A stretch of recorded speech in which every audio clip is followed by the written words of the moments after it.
If you're ready for another trip into Oregon's back roads, come with me today as we explore Oregon. For the second month in a row now, we're going back to Christmas Valley in south central Oregon to see several more of God's wonders in this vast wasteland. Many of our early pioneers chose to homestead right here, and it's very easy to see why.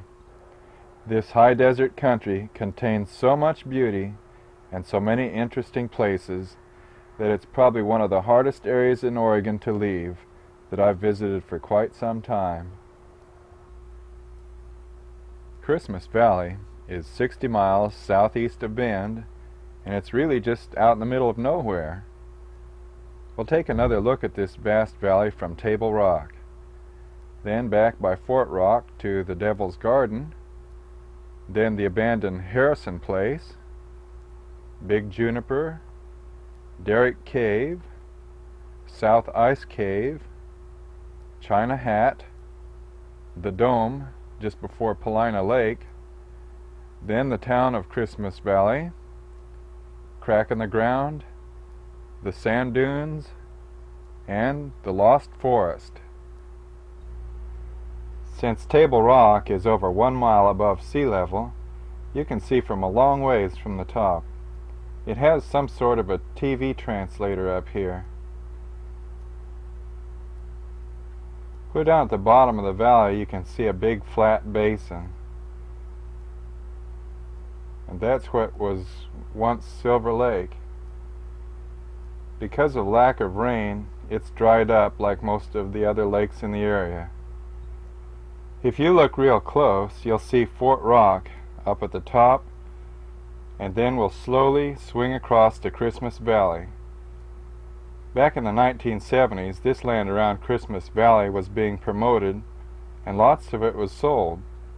But since that time, because of the dropping water table, it's very difficult to get permission to drill a well. Very few people are moving here now, even though it is a nice climate. Now this is Fort Rock from the east side. It's a very good landmark to find your directions from, making it harder to get lost. Since people are constantly making new roads, and the old ones kind of grow over with sagebrush, you really can't go by any of the maps that I've seen. Just reckoning by the sun's shadows or a compass is probably the best way of finding places out here.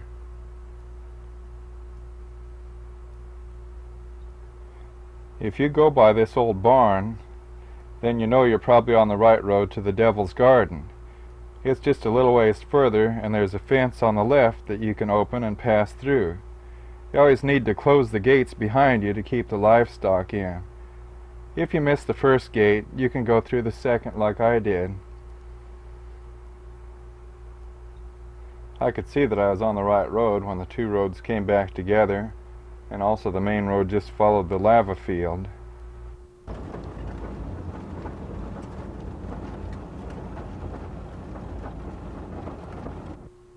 Well, the road from there actually goes by the old Fort Rock up north to come to a green metal barn. Then you go across by that old barn I showed you. There's the two roads that go up and join together. And then on up into the Devil's Garden. And there used to be an old ranch there.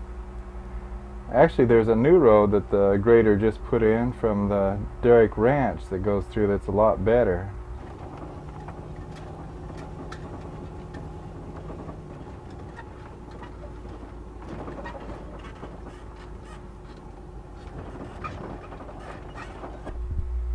Well now, here's a few curious onlookers. The Devil's Garden is a large area that lava has flowed completely around. Since there was once a ranch here, the road was probably fixed up at one time.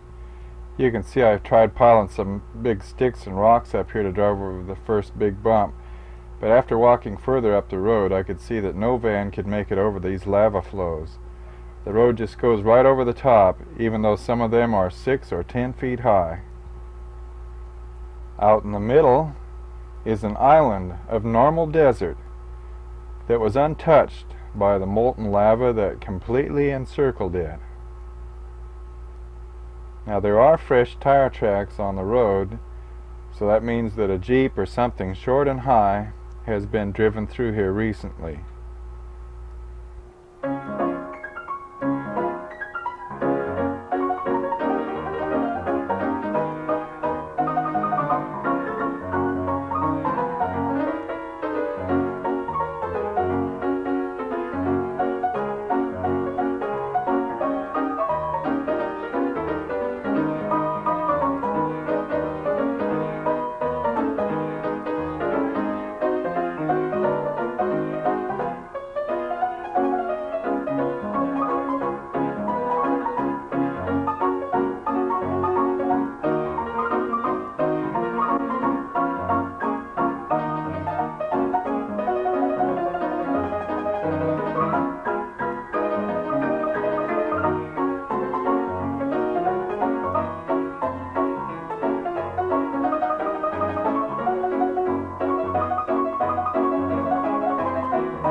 On the west side of Devil's Garden is an old abandoned ranch called the Harrison Place.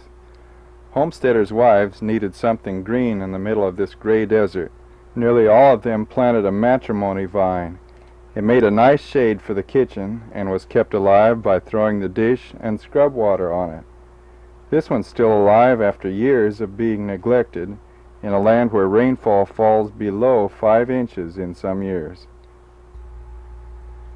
Next, we're going around the north side of the Devil's Garden and look at the biggest juniper tree in Oregon. Now, most juniper trees are just scrubby little things that don't amount to much, but this one on the north side of Devil's Garden must be around 100 feet tall.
On the way to the Derrick Cave, you go by a few more lava formations and interesting holes by the road. Derrick Cave itself is a lava tube where lava flowed out and it left caves up to 1.5 miles long. I think Derrick Cave is only about a half a mile in length. At the other end of where the lava flowed out, there's a door that was put in years ago by the civil defense people, and it was stocked with food and water. But vandals broke into it a few times, and then the fallout shelter idea was abandoned.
There's another cave near here called the Lavis Ickle Cave, but the Lavalands guide from Bend will only conduct tours once a month, and the rest of the time it's kept locked up to prevent vandalism of the delicate formations.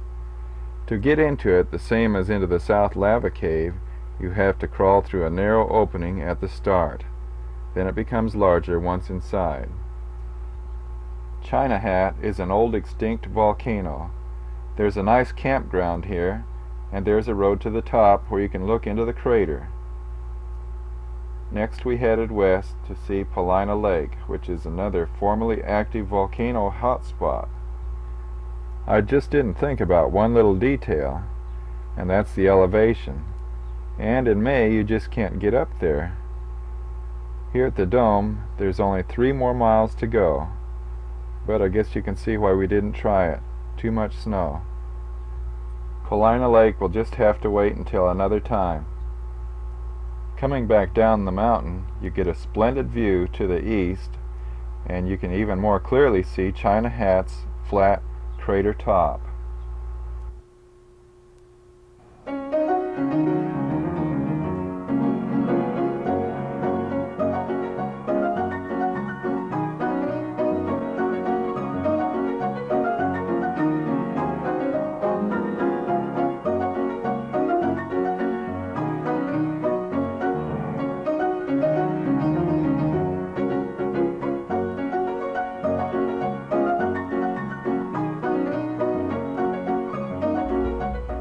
Christmas Valley was laid out to be a really big desert city, with dirt roads going out into the desert for miles.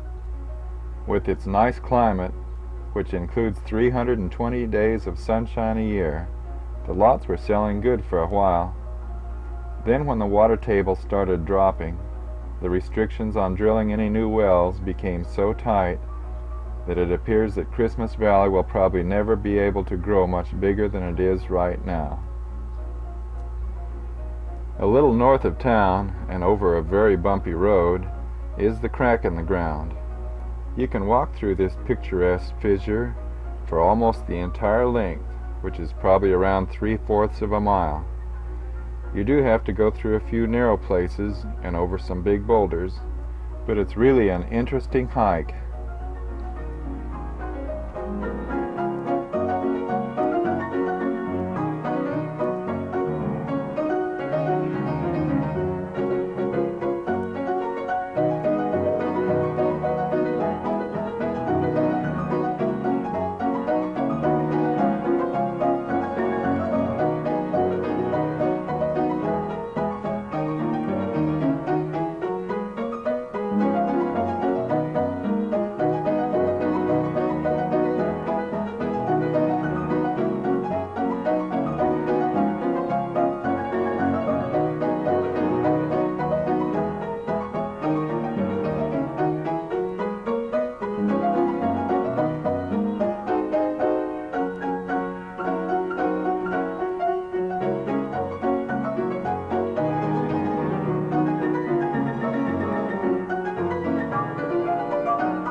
The Christmas Valley sand dunes run for 7 or 8 miles, and they're an excellent place for dune buggies.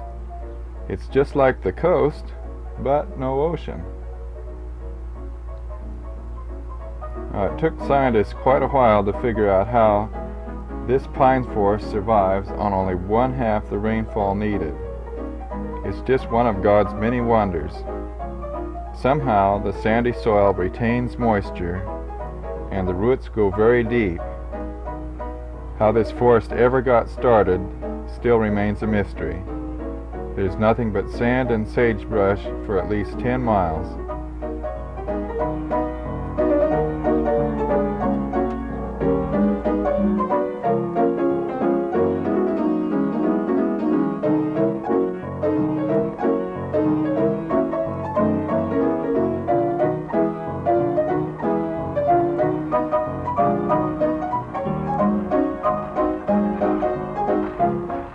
You can see evidence where many poor people tried to make a home out here in the desert. People who raised livestock sometimes made it pretty good, but the jackrabbits are so thick that you certainly couldn't grow anything that they would like. No matter where you choose to live or to travel to in this beautiful country that we live in, don't forget that God fashioned it all for our enjoyment, and He takes care of all who trust and obey Him. It's His world. Now, as we leave this interesting valley, let's just take a look at a little of His artwork as we sing the song, "This is my Father's World."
Come on along again next time as we explore more of Oregon.